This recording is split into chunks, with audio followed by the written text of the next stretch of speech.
So this is one of the most gorgeous walks I know in the area for coastal walks for views. What I did is actually caught a CoastHopper bus to Overstrand.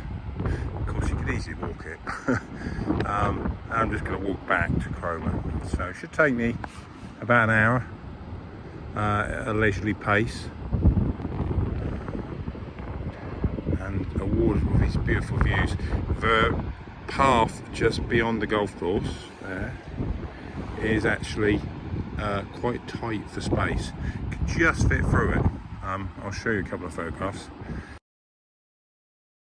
And I'm going to take an amble. Much more spacious, but keep to a path because of a golf course, and watch out for balls, golf balls. So see you in a minute. The other thing I forgot to mention is keep away from cliffs. The path goes quite close, so be careful. And you can't deviate from a path, but on sections like this there's more space to kind of deviate from a path. Sections on the golf course there isn't. Beautiful day. And the cliffs are actually a site of special scientific interest, geologically, and also for some of the wildlife that pervades there. You can see down on the beach, I suspect there's a Almond and Field Study Centre. Lovely folks. They seem to have got a couple of school trips today.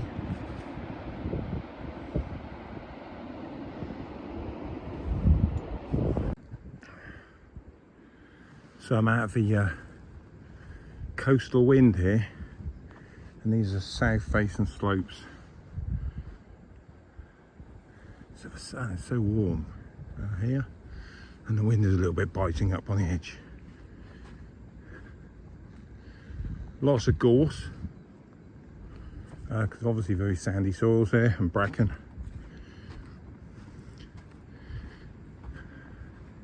And of course visitors here already know lots of sand and gravels in the cliffs, which are all glacial. And all the terminal moraines, so they were the kind of head of the last glacier which pushed forward, stopped around about this place, melted, and these are results of the meltwaters. Such a lovely day to be out here. Just a glimpse here again of a Royal Golf Course, the Royal Cromer Golf Course, which was founded in 1888.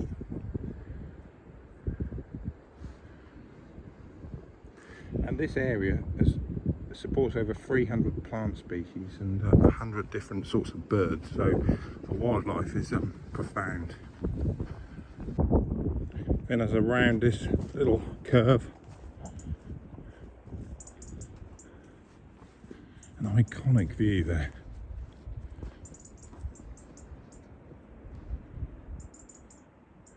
Of Cromer just nestled pier. Just above this, we're going to have another little surprise.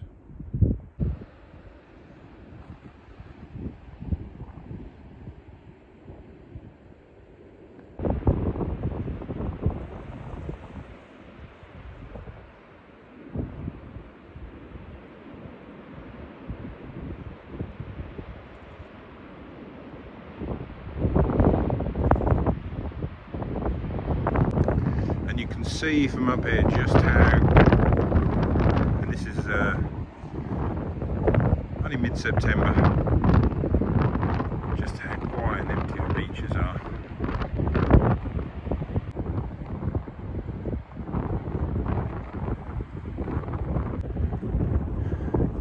And I said there was going to be a surprise when we got to the top.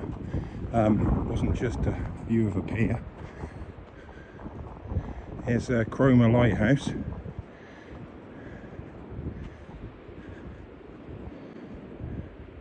I think the first Cromer Lighthouse, 1680, and this one was built in 1833 by Trinity House.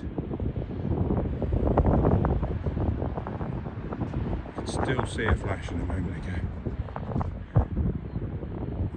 which is automated now.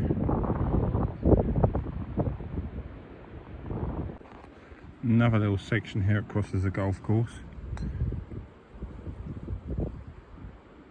The golf course has had a lot of famous people playing here in the past. Oscar Wilde, most famously Arthur Conan Doyle came to the area, and it's said that when he heard the tale about Cromer Hall, there's lots of tales about black shark. One was involving Cromer Hall, and also inspired by Cromer Hall. He was inspired to write The Hand of the Baskervilles.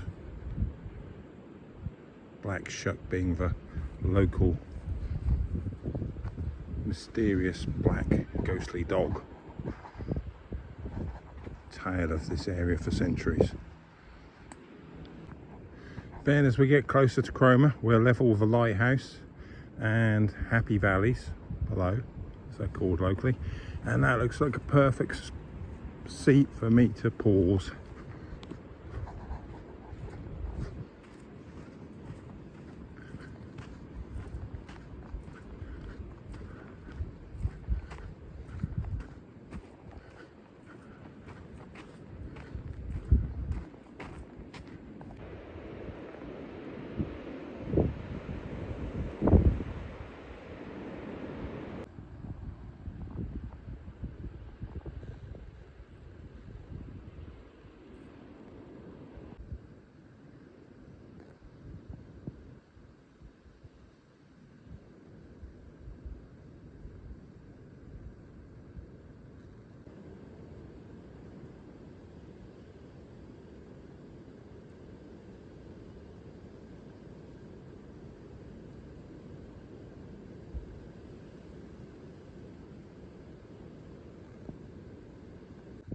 This area is also really gorgeous in the early summer, with lots of lupins.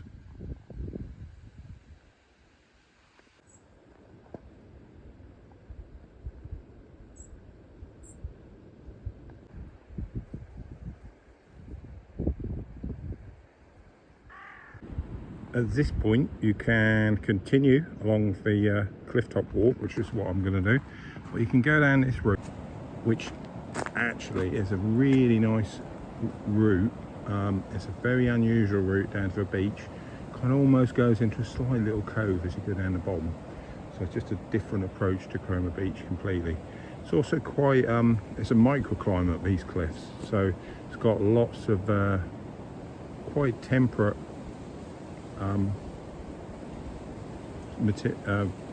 plants grown in there. So worth a look down that way, but I'm going to continue this way.